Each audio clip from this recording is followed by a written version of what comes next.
December 21st, 1968. The shortest day of the year, but in significance, perhaps one of the longest in the flow of history. This is Apollo Saturn Launch Control. We are still go at this time. T-minus 15, 14, 13, 12, 11, 10, 9. We have ignition sequence start. The engines are armed. 4, 3, 2, 1, 0. We have commit. We have liftoff. Liftoff at 7:51 a.m. Eastern Standard Time. We have cleared the top. Tower clear, 13 seconds. The United States was undertaking the most distant voyage ever attempted by man. For the first time, 3 Americans rode the Saturn V moon rocket. Following Houston, you are go for staging, over.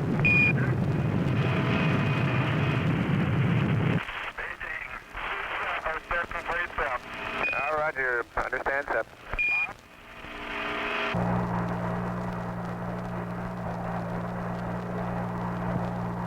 Following. We hear you loud and clear, Apollo 8. Okay, the first stage was very smooth, and this one is smoother.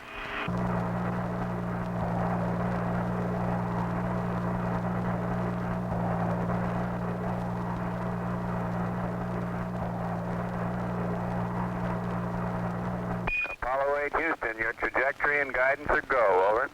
Thank you, Michael. Yeah, you're looking real good, Frank.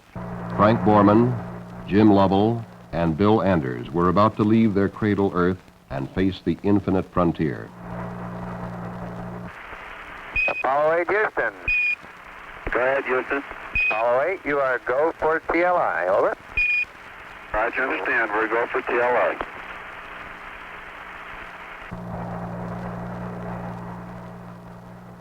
TLI, Translunar Insertion. This was the commitment. Borman, Lovell, and Anders were ready for the maneuver that would send them to the moon. As the world listened and watched, its people were overtaken by a new awareness, an awareness that they were perhaps witnessing the overture to the ultimate destiny of man. Lovell confirms ignition. And the thrust is okay, Booster says. On board the spacecraft and in mission control, the men of Apollo 8 watched the readouts. Velocity buildup in feet per second. The numbers snowballing toward the velocity that would allow the spacecraft to escape Earth's gravity. And Borman says we've got SECO. Cutoff was right on the second. With the cutoff of their third stage engine, Apollo 8 was traveling faster than had any men before, a coasting uphill climb against the pull of their native planet. Now the third stage, the S-4B, was just useless mass to them. It was jettisoned, then later placed into an orbit around the sun. The crew of Apollo 8 turned around for a look. Houston, Apollo 8, how do you rate? You're loud and clear, Frank. How are you? Roger, we're loud and clear. We're taking pictures of the S-4B. The post-separation sequence is completed, and we seem to have a high gain. Give us clues to what it looks like from way up there. Roger. I can see the entire Earth now out of the center window. I can see Florida, Cuba, Central America, the whole northern half of Central America, in fact, all the way down through Argentina, and down through Chile. You picked a good day for it. Houston, for information, I'm looking through the scanning telescope now, and I see millions of stars, most of them the vending from the S-4B. The crew of Apollo 8 now settled down to the routine of the outward flight. Systems checks, observations, navigational star sightings. Jim, they've just been looking at your marks with respect to accuracy, and they figure they're within a couple thousandths of a degree of the theoretical optimum. Lovell's proficiency in navigating the spacecraft with its onboard optical instruments would eventually earn him the nickname the man with the golden fingers. His speed was such that he would be requested to slow down so that the earthbound machines recording the data could keep up with him. The accuracy of his sightings was virtually flawless, symbolic of the entire mission. A mission so accurate that several of the planned mid-course corrections would be dropped as unnecessary. Astronauts, spacecraft, flight controllers, computers. The precision was fantastic. Then, on the second day out, the world looked in on the crew via television. This transmission is coming to you approximately halfway between the moon and the Earth. We've been 31 hours, about 20 minutes into flight. We have about less than 40 hours left to go to the moon. So Apollo 8 glided on silently, farther from Earth than man had ever before been, a microscopic dot of life in the cosmic void. Around the world, in Goldstone, California, Madrid, Spain, Canberra, Australia, the gigantic antennas of the Deep Space Network tracked Apollo 8, received its communiques, picked up the voice of its telemetry. Only for the 40 minutes of its transit behind the moon on each orbit would Apollo 8 lose contact with Earth. Then, on the day before Christmas, the network zeroed in on the spacecraft television antenna for the second broadcast to Earth. All right, you're all looking at yourselves as seen from 180,000 miles out in space. Mike, what I keep imagining is if I'm some lonely traveler from another planet, what do I think about the Earth from this altitude? Whether I think it'd be inhabited or not. You don't see anybody waving, is that what you're saying? Well, I'm just kind of curious whether I would land on the blue or the brown part of the Earth. You better hope we land in the blue part. Shortly after they turned off the television camera, Borman, Lovell, and Anders ended their long climb away from Earth. Crossing the point where the gravity of Earth and Moon just balanced, they became the first men to fall toward another celestial body.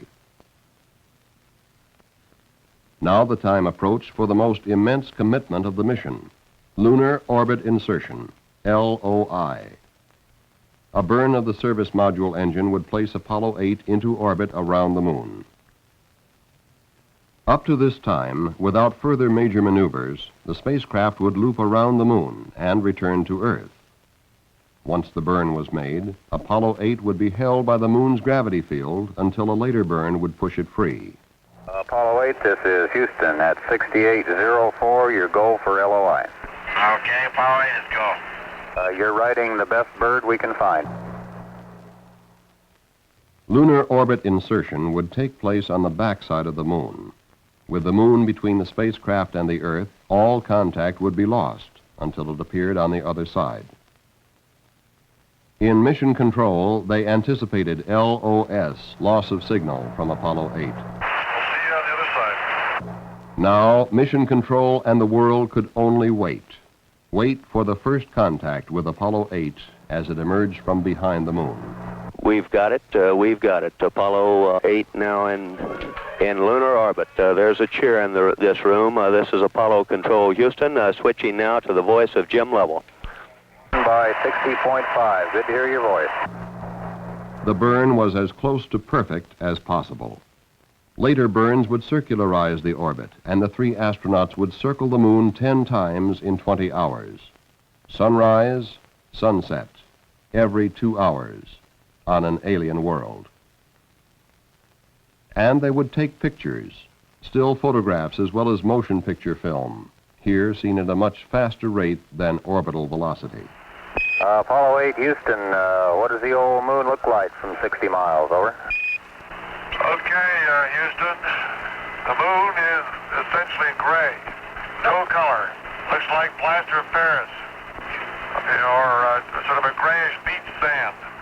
We can see quite a bit of detail. The craters are all rounded off. There's quite a few of them. Some of them are newer. Many of them look like, especially the round ones, look like hit by meteorites or projectiles of some sort.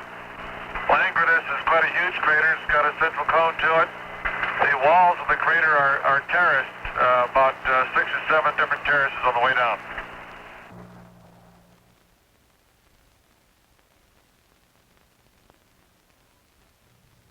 The world saw and heard the first live telecast of the lunar surface. Say, Bill, how would you describe the color of the moon from here? The color of the moon looks a very whitish gray, like dirty beach sand, and with lots of footprints in it. Don't these new craters look like pickaxes striking concrete, leaving a lot of fine haze dust?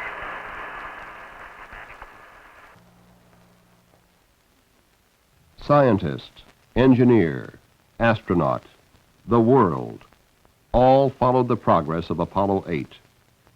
For this was preparation, an advanced scout marking the way for those who would follow, those who would orbit, those who would land, navigate, track, observe, record, describe.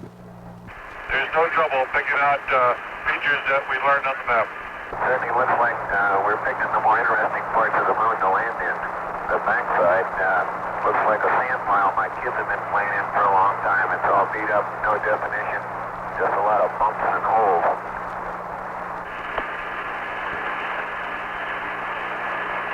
The area that we're over right now gives some hint of possible volcanic, though I really can't eyeball it at the moment to pin that down. No, there are some craters and buildups definitely suggest volcanic activity. Then a Christmas Eve message the world could not forget. Welcome from the moon, Houston. Thank you. The moon is a different thing to each one of us. I know my own impression is that it's a vast, lonely, forbidding type existence or expanse of nothing. It looks rather like clouds and clouds of pumice stone. Beyond technology, beyond science, Apollo 8 was bringing to the world a new awareness, an expansion of mind and spirit that must forever alter the perspective of humanity, physically and philosophically. And from the crew of Apollo 8, we close with good night, good luck, a Merry Christmas, and God bless all of you on the good earth. There was little time for the crew of Apollo 8 to reflect. The next job was to make sure that the spacecraft was ready for the most critical maneuver of the mission, the firing of the service module engine for TEI, trans-Earth insertion, and the trip home.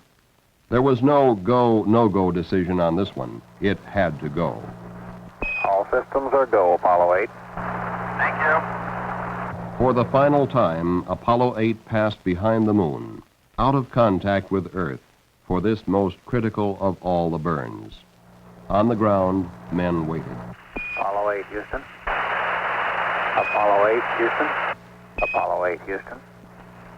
Apollo 8, Houston. Apollo 8, over. Hello, Apollo 8. Loud and clear. Roger. Please be informed there is a Santa Claus. That's affirmative. You're the best ones to know. 3 very tired astronauts were on their way home. And with them rode an army of engineers, scientists, technicians, programmers, flight controllers, all those whose dedicated efforts were Apollo 8. After catching up on their rest, homeward bound, there was more a mood of elation, contrasted with the outbound loneliness. I told Michael you guys are up there, and he said, who's driving? That's a good question. I think Isaac Newton's doing most of the driving right now. We were enjoying the holiday, in the Christian world, Christmas, and we paused for a moment in our celebrations to watch 3 travelers heading home.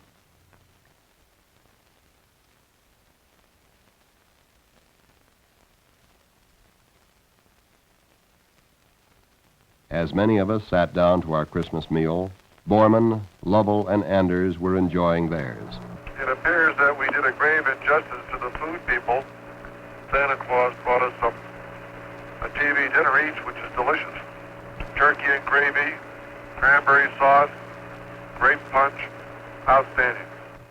Morning, Jim. Glad to hear it. We're down here eating cold coffee and bologna sandwiches. As on the way out, there were periods of work. The navigational ability of the spacecraft and crew was proving phenomenal. And periods of rest, a single man on watch. Well, Ken, that just leaves you or I. How about you and I? Anything exciting happen today? Real quiet down here. Everybody's smiling. Everything's pretty calm, like it should be on Christmas. Very good. Yeah, Milt says we're in a period of relaxed vigilance. Very good. We'll relax, you be vigilant. The final television transmission, 97,000 miles out, farther than man had been on any previous mission, but now tantalizingly close to home. I think I must have the feeling that the travelers in the old sailing ships used to have. We're going on a very long voyage away from home, and now we're headed back, and I have that feeling of being proud of the trip, but still happy to be going back home and back to our home port. Every second brought the spacecraft closer to its fiery entry, the final plunge to the safety of Earth. On the morning of December 27th, the word was given to Apollo 8. The pyrotechnic devices that would separate the command and service modules prior to entry were armed. Apollo 8, Apollo 8. Your go for pyro arm. Everything's looking good. Roger, everything's looking good here, Ken. On schedule, the command module jettisoned the service module to expose the main heat shield, aligned itself to entry attitude, and slammed into the atmosphere at 25,000 miles per hour, faster than man had ever traveled until Apollo 8.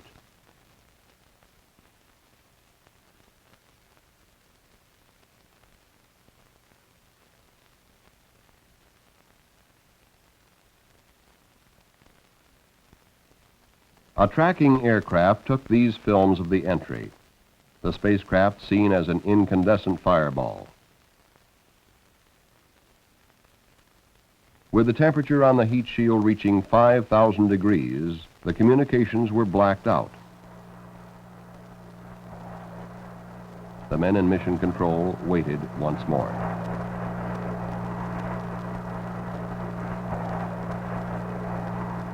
Ken Mattingly just put in a call and just frankly labeled it a radio check. He's gotten no responses yet.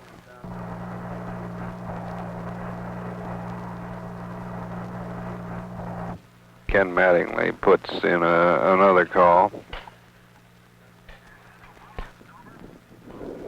And there's Jim Lovell. We're in real good shape here. Real fine. The landing was right on target.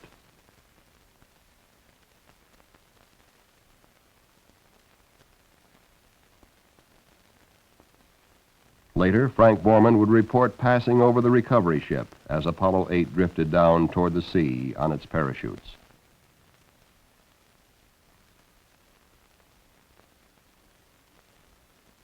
As Borman, Lovell, and Anders stepped onto the carrier deck, a huge and patriotic celebration broke loose in Mission Control. A celebration echoed by the hundreds of thousands of men and women who were Apollo 8. Again, it's Apollo Control here. I'm not sure how well our voice is getting out. There is a tremendous roar, an undercurrent of roar in the background. And I have never seen the degree of this emotional outpouring in any previous mission, including Alan Shepard's. I've seen rallies in locker rooms after championship games. I've seen happy politicians after elections, but none of them do justice to the spirit pervading this room. But the triumph of Apollo 8 was beyond the bounds of nationalism. It was a fruition of the ages of humanity. The first Chinese setting off a gunpowder rocket, the Englishman, Newton, the German, Kepler, the Russian, Tsiolkovsky, the American, Goddard. For one moment in history, the nations of Earth were united in the eternity of deep space. In Havana, in Washington, in London, in Moscow, in Tokyo. All of mankind joined 3 Americans, orbiting 60 miles above a stark, lifeless world. In the beginning, God created the heaven and the earth. And the earth was without form and void, and darkness was upon the face of the deep. And the Spirit of God moved upon the face of the waters. And God said, "Let there be light." And there was light. And God saw the light, that it was good. And God divided the light from the darkness. The vast loneliness up here on the moon is awe-inspiring, and it makes you realize just what you have back there on Earth. The Earth from here is a grand oasis in the big vastness of space. Give us, O God, the vision which can see thy love in the world in spite of human failure. Give us the faith to trust the goodness in spite of our ignorance and weakness. Give us the knowledge that we may continue to pray with understanding hearts. And show us what each one of us can do to set forward the coming of the day of universal peace. Amen.